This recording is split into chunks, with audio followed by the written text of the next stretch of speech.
समीप में सुंदरधाम आश्रम में तपस्या करते आए और ये तपस्या ही हमारे संतों का एक श्रृंगार है।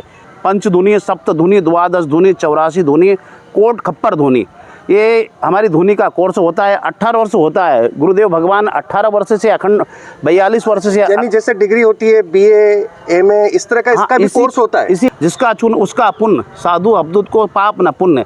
तो संतों का यज्ञ में सबसे बड़ा साधन है अन्नदान।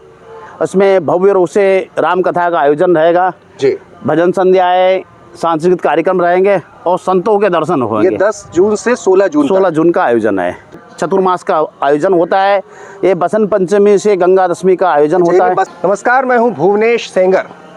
मैं इस वक्त मध्य प्रदेश के निवाड़ इलाके में हूं। नर्मदा का किनारा है। गर्मियां पड़ती ही हमेशा और इस बार तो ज़्यादा ही है, 45 डिग्री से ऊपर तापमान। उसके बावजूद दोपहर के लगभग 12-1 बजे का वक्त और तपती दोपहरी में ये दृश्य, जी हाँ, अमूमन आपने देखा होगा कि इस तरह के दृश्य आपको जब कुंभ का आयोजन होता है हर 12 वर्ष में एक बार, चाहे उज्जैन में हो, नासिक में हो, प्रयागराज में हो या हरिद्वार में हो, तब आपको इस तरह के दृश्य देखने को मिलते होंगे। कौतूहल होता होगा मन में कि आखिर क्या वजह है, किस तरीके से इतनी तपती धूप में चारों तरफ आग जलाकर बीच में बैठकर कोई संत किस तरह से तपस्या करता है। लेकिन ये दृश्य अभी देखने को मिल रहे हैं तो जिज्ञासा मेरे मन में भी थी कि ये है क्यों। मध्य प्रदेश में खरगोन जिले में बढ़वा के पास में सुंदरधाम करके आश्रम, जहाँ साधु संतों का निवास है। बालकदास जी, हम माफ कीजिए, महाराज जी हमारे साथ मौजूद है इस बात को बताने के लिए। क्या जो अभी हम देख रहे हैं दृश्य यहाँ पर, ये क्या होता है, थोड़ा एक जो जिज्ञासा होगी दर्शकों की बताने के लिए। नर्मदे हर, जय सिया राम। ये नर्मदा तट सुंदरधाम आश्रम एक तपोस्थली है और ये ओमकारेश्वर क्षेत्र में बढ़वा के समीप में सुंदरधाम आश्रम में संतों ने परंपरागत तपस्या करते आए और ये तपस्या ही हमारे संतों का एक श्रृंगार है, एक हमारी ये मर्यादा है। तो संतों की समाज में देखा जाता है तो तपस्या से ही उनकी महिमा का वर्णन किया जाता है। तो वहाँ पर संतों की गरिमा को हम स्थापित करते हुए, उनकी परंपरा को निभाते हुए, ऋषि परंपरा में हमारी तपस्या का ही प्रधानता है। उसमें तप बल शंभु करहि संगारा, तप से आगमन कछु संसारा, तप आधार सब सृष्टि भवानी। तपस्या ही हमारे लोगों का एक मेन साधन है। हमारी परंपरा के अनुकूल गुरु महाराज श्री परम पूजनीय आदरणीय श्री सुंदरदास जी महाराज की तपस्या के उपरांत ही उन्हीं परंपराओं पे हम चले आ रहे हैं। और उस परंपरा में हमारे गुरुदेव भगवान श्री 1008 श्री महामंडलेश्वर बालकदास जी महाराज को 42 वर्ष हो चुके हैं धुनी तप करते हुए। पंचधुनी, सप्तधुनी, द्वादश धुनी, 84 धुनी, कोट खप्पर धुनी, ये हमारी धुनी का कोर्स होता है। 18 वर्ष होता है। गुरुदेव भगवान 18 वर्ष से अखंड 42 वर्ष से, यानी जैसे डिग्री होती है BA MA इस तरह का इसका भी कोर्स होता है। इसी प्रकार की ये कोर्स ही होता है और 18 वर्ष का एक अनुष्ठान होता है कि सभी महापुरुषों को, हमारे तपस्वियों को 18 वर्ष की धुनी तपते हैं और वही परंपरा अभी चले आ रही। आज समाज के बड़े संत, अच्छे संतों का आगमन हुआ है, यहाँ धुनी तप रहे हैं और उसी में ही हम लोगों का ये परंपरागत चतुर्मास का आयोजन होता है।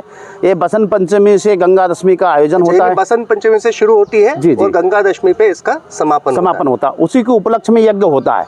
अच्छा। और यज्ञ में ही ये भी विकट है क्योंकि ये जो टाइम पीरियड, ये गर्मी का वाला टाइम पीरियड है, ये ठंड का नहीं है। हमारे संतों की परंपरा में है 3 प्रकार के तप गया गए, जल, अग्नि और बरसात, मैगडम्बर बोलते हैं जिसको।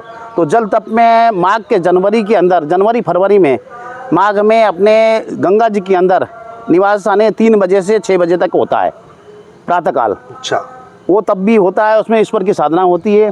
दूसरा तप होता है मैगडम्बर, तो जब विशेष बरसात का योग होता है, श्रावण भादों का समय रहता है, उसमें मध्याह्न काल की रात्रि काल में 12 से 3 बजे तक, 4 बजे तक का समय रहता है। उसमें मैगडम्बर पेड़ के नीचे बैठ करके संत साधना करते हैं, ये भी तप होता है। अच्छा। और तीसरी तपस्या का हमारा मूल एक ये है अग्नि तप। तो अग्नि तप का हम सहज रूप में सभी संत महात्मा करते हैं और इसमें इष्ट का भगवान श्री राम जी का, अपने गुरुदेव भगवान का, जो गुरुदेव भगवान का मंत्र दिया हुआ है और राम जी का हम ध्यान करते हुए ये तप करते हैं। और इस तरह ये तप के अनुकूल ही संसार में हमारे ऋषि परंपरा में चला आ रहा है, वही तपस्या को हम लोग चलते रहेंगे। दृश्य कुंभ जैसा है तो मुझे आयोजन की तैयारियां भी कोई मिनी कुंभ जैसी दिख रही है। तो आयोजन क्या है ये बताइए थे इस ये परंपरागत बाबा गुरुदेव श्री सुंदरदास जी महाराज की परंपरा है 76वां विष्णु महायज्ञ। जी। और 76वां विष्णु महायज्ञ 10 जून से 16 जून को होने जा रहा है। इसमें समाज के सभी वरिष्ठ धर्माचार्य महामंडलेश्वर और तपस्वियों का आगमन है सुंदरधाम आश्रम पर। इसमें भव्य रूप से राम कथा का आयोजन रहेगा जी। भजन संध्याएं, सांस्कृतिक कार्यक्रम रहेंगे और संतों के दर्शन होंगे। ये 10 जून से 16 जून 16 जून का आयोजन है। अच्छा, रोज श्री राम कथा का रोज आयोजन है, रोजना भजन के भी अलग अलग जो देश भर के कलाकार आ रहे हैं। बड़े बड़े कलाकार आ रहे हैं, उसमें बड़े बड़े कलाकारों से और माँ नर्मदा जी की आरती का है और अखंड भंडारा चलेगा। यहाँ अन्न क्षेत्र का नर्मदा किनारे विशेष महत्व है। नर्मदा परिक्रमावासी और संतों का जिसका चुन उसका पुण्य, साधु अवधूत को पाप न पुण्य। तो संतों का यज्ञ में सबसे बड़ा साधन है अन्नदान। कुंभ में भी हम देखते हैं बिल्कुल अखंड भंडारा चलता है, वैसे ही चलेगा जी। वही परंपरागत है, अखंड भंडारा यहाँ भी चलेगा और यहाँ भी सभी श्रद्धालु दर्शन करें, अपने पुण्य के भागी बने, अपने जीवन को सफल बनाएं। यज्ञ में संतों के दर्शन और यज्ञ में आहुति के दर्शन करना ये बड़ा शुभ माना गया। अच्छा, एक मेरे जहन में सवाल था, मन में सवाल था कि आप तो वैसे ही सब कुछ संसार के त्यागी हैं, वैरागी हैं जी, फिर इतना किसके लिए, संसार के लिए? हमारी परंपरागत बालापन से हरि भजे जग से रहे उदास, तीरथ उनकी आस करे कब आए हरि के दास। आने हमारे परंपराओं में बालापन से, बचपन से भगवान के भक्ति में लीन रहते हैं। बालापन से हरि भजे और जग से रहे उदास। जैसे कमल के समान, कमल के ऊपर जल गिरने के बाद भी वो सुरक्षित रहता है, वैसे ही संतों का जीवन होता है। मोर के पंख जन्म से ही उस अने रंगे हुए होते हैं। तो ऐसे ही संतों का जीवन जन्म जन्मांतर के लिए, जन्म लगी रगी लगर हवारी है, ताने हमारे कई जन्मों का एक संस्कार है। जन्म जन्मांतर से हम साधु बने हुए आए हैं और भगवान का भजन करते हैं, हमारा यही सत्कर्म है और ये करते रहेंगे। क्या बात है। जय सिया राम, जय सिया राम। लोगों को 10 जून से लेके 16 जून तक यहाँ जरूर आना चाहिए और देखना चाहिए। आप जिसे हम सनातन कहते हैं, जो हमारी परंपरा है, बहुत सारी असली चीज़ें आपको नज़र आएंगी यहाँ पर। सुंदरधाम आश्रम है नर्मदा के किनारे, बढ़वा के से आगे बढ़ते हैं उत्तर तट पर। बहुत बहुत धन्यवाद आप हमारे साथ जुड़ने के लिए और तमाम बातों को रखने के लिए।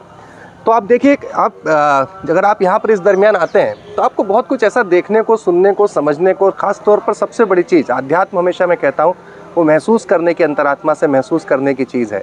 आप जब किसी तपस्वी संत के केवल दर्शन करते हैं, भले आप उसके वो कुछ भी कहे आप न सुने, लेकिन आप केवल दर्शन करते हैं तो उसके एहसास को अध्यात्म कहते हैं। आइएगा ज़रूर।